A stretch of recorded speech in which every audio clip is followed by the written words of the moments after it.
We must be more distinguished, for the times are more evil. We must stay awake. We have to put down our standards and make God's word the standard. The eternal and unchanging Word of God. One story. One story 101. 2 John. Love one another. It is one we have had from the beginning. 2 John chapter 1.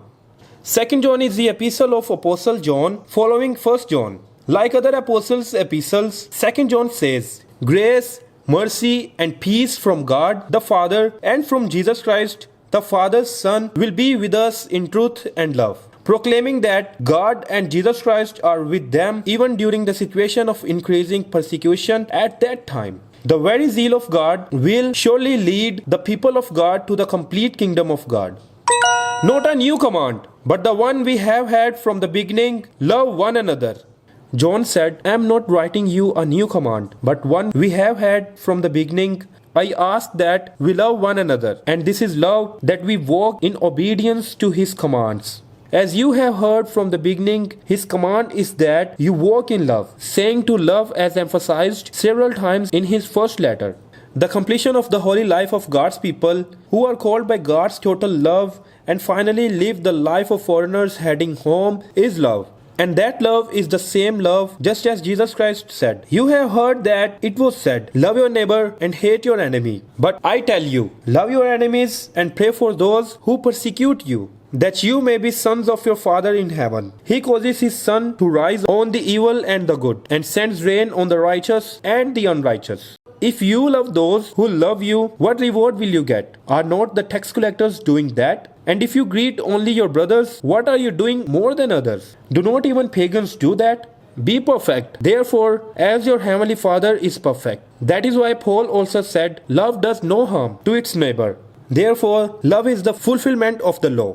We have to remember this. We ourselves are not light, but are just those who keep the true light. We love with the love of Jesus Christ, who is the light.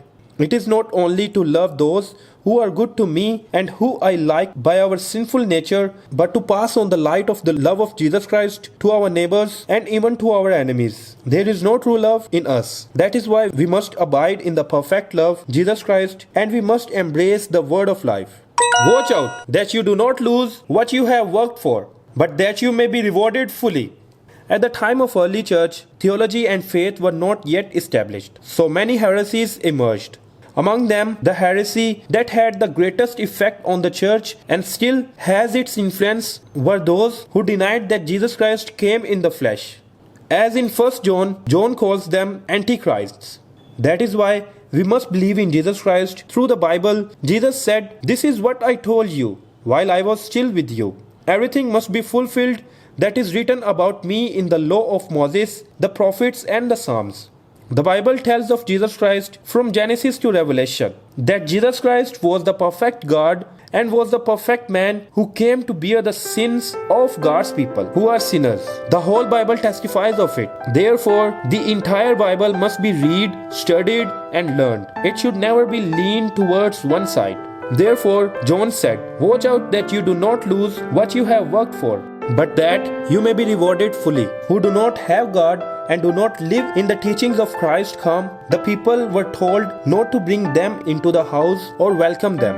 Even those who welcome them are said to have shares in his wicked work. To forgive an enemy is different from tolerating those who deny Jesus Christ. In this regard, John is giving a very decisive warning. As Zerubbabel temple was built and the walls were built by Nehemiah and the gates were kept so that the temple was protected, and the more the temple was secured. The story of the spiritual life of God's children in this world, the story of the spiritual warfare of God's children who must be wise as serpents and pure as doves, and the story of Jesus Christ who came purely as a true wisdom continues.